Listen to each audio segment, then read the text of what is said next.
Story is going to be about the mysterious death of Tamla Horsford, and she actually was 40 years old when she died.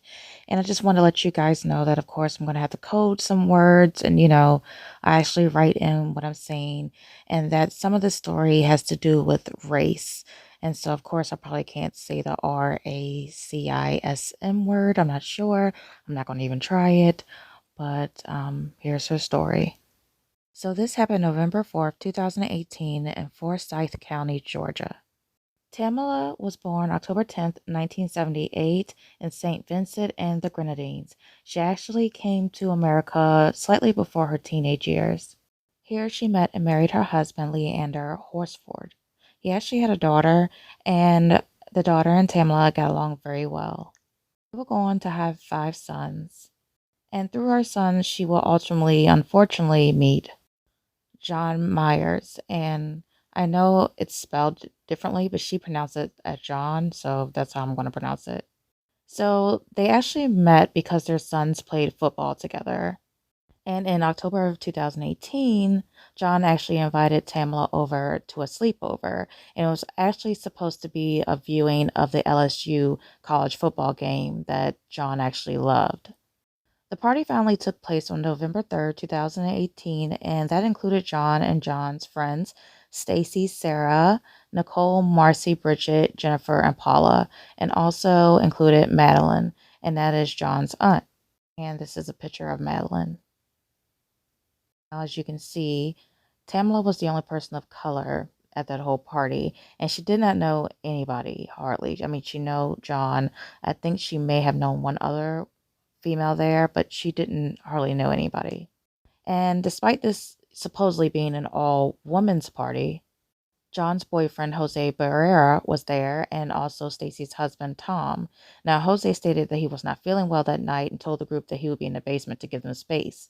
Tom and Stacy's house was being used for a gender reveal party for Stacy's sister, and so he decided to accompany Jose down in the basement as well.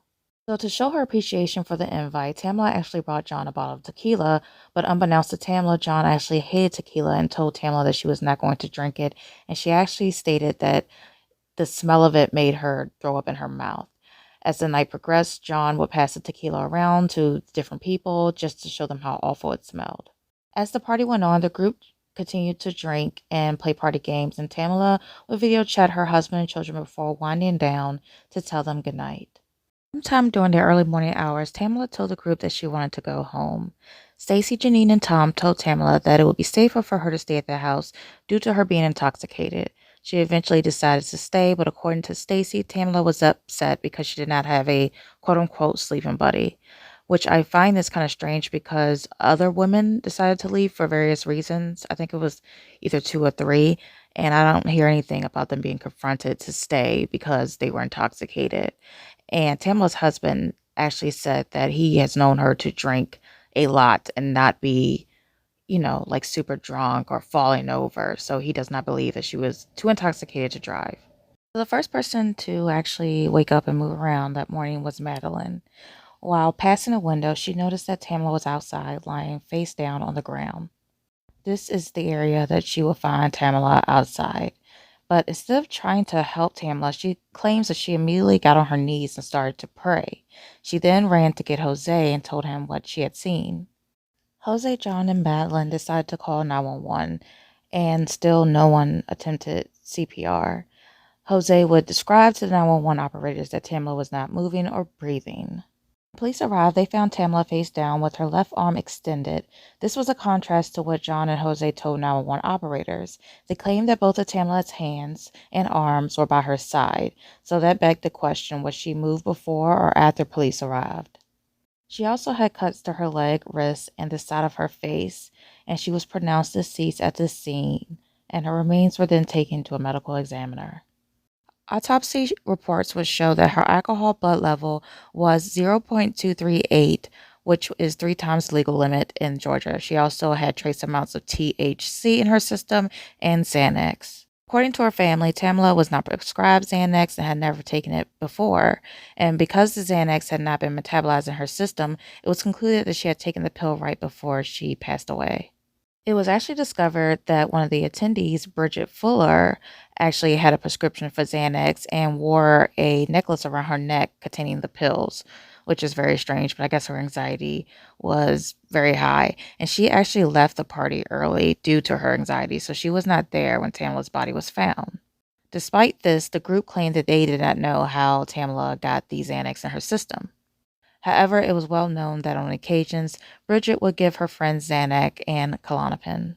Stacy Smith, who is actually seated beside Tamla in this picture, will be caught lying about receiving Xanax the morning after the party. So the police questioned her as she ever received Xanax from Bridget the day of. She claimed that, she didn't remember or she didn't know. And they actually had text messages showing the exchange between Bridget and Stacy. So as I said in the previous post, that police actually had an exchange between Stacy and Bridget, saying that Bridget had actually given Stacy Xanax the morning of, and Stacy only remark is, "I can't say that I didn't take it, or I couldn't say that she gave it to me," and then that was that.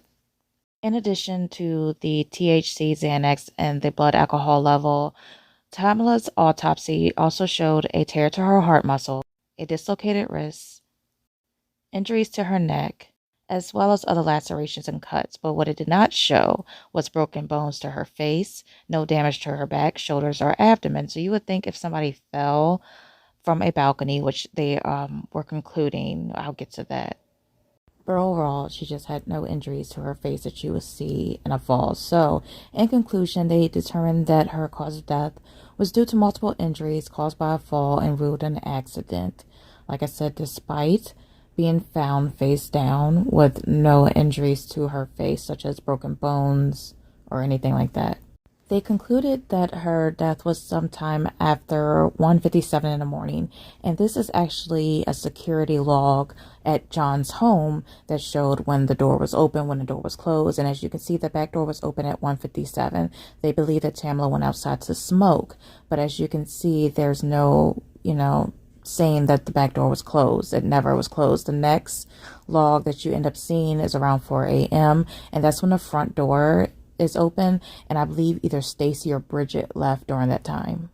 So the mystery surrounding Tamla's death and the bad past of Forsyth would bring national attention to this case.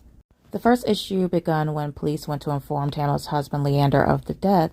He claimed that the police were very rude and aggressive in their approach in telling him of his wife's passing. They asked him, was his name Lee, and he asked them what was this referring to. And then he claims that the police wouldn't tell him what it was in regards to. And I don't know, some people can argue, they wanted to make sure that he was really who he was supposed to be, but he overall felt that they were just very callous in telling him of his wife's passing and their whole approach.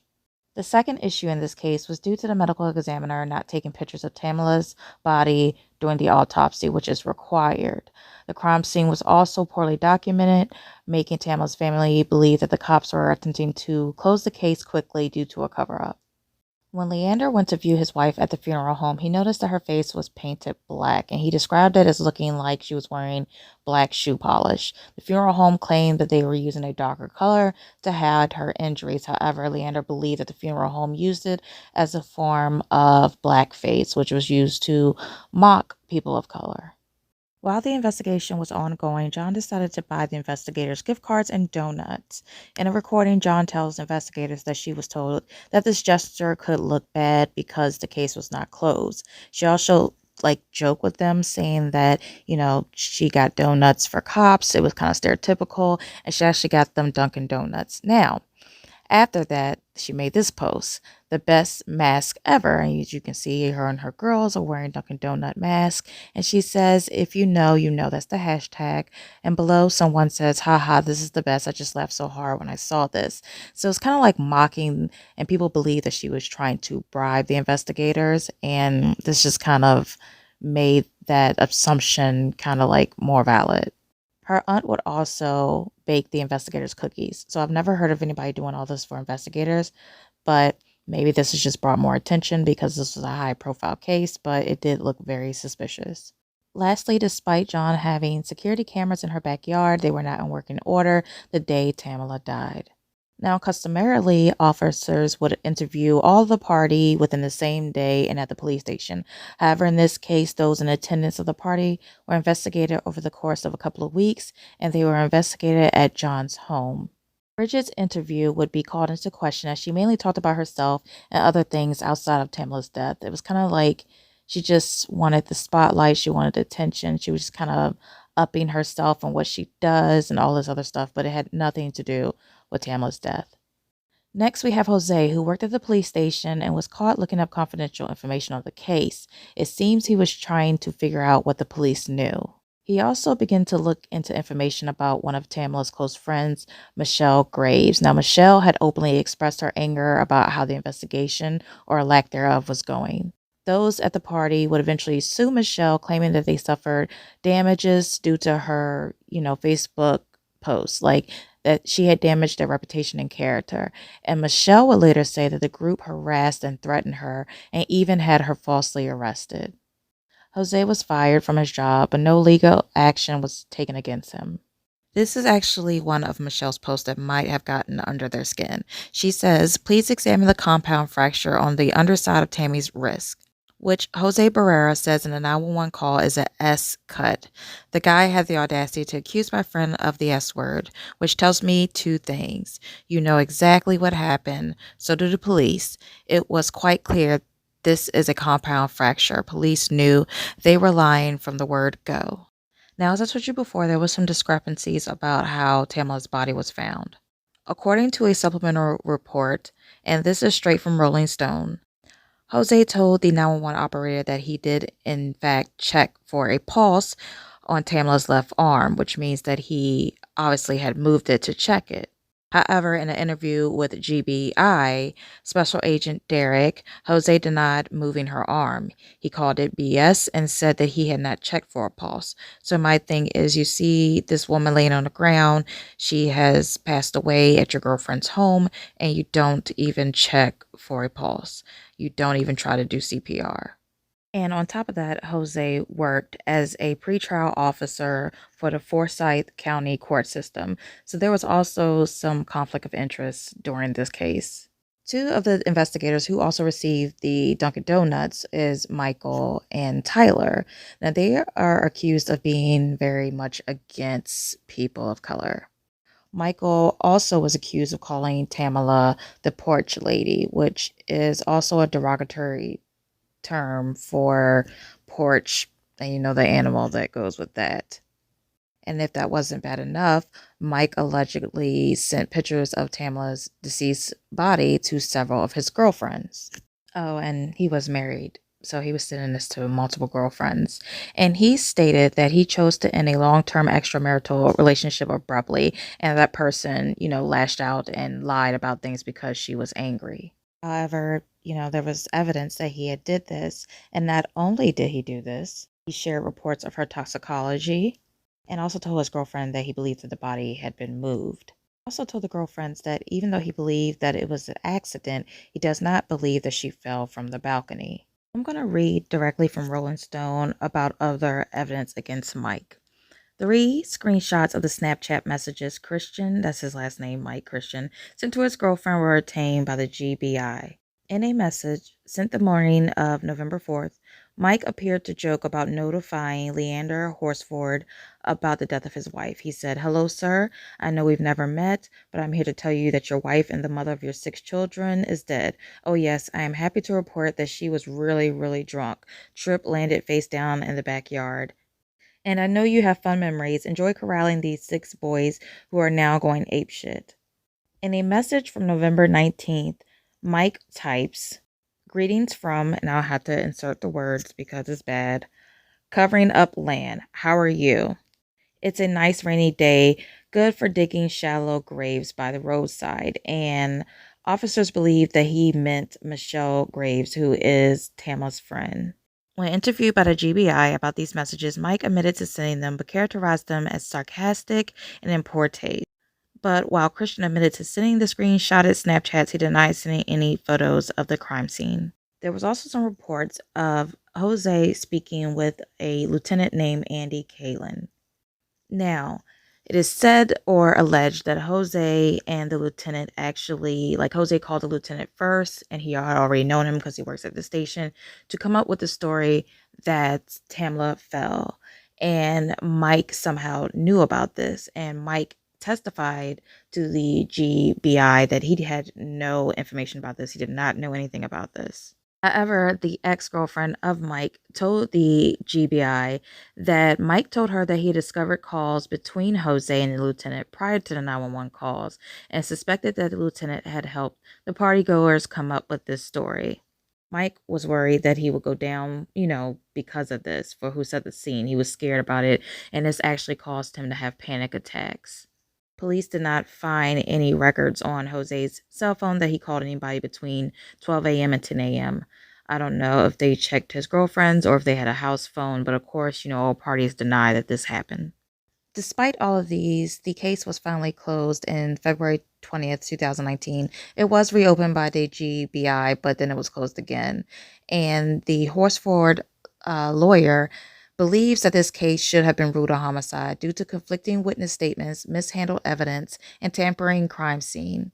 An independent autopsy was done for Tamla, but it ultimately came to the same conclusion that she passed away as an accident due to her fall. Now, this county has a long history of just being prejudiced against people of color, and this actually fueled, the case even more. Like, there was only one woman of color there at the party, and she was the only one that wound up deceased.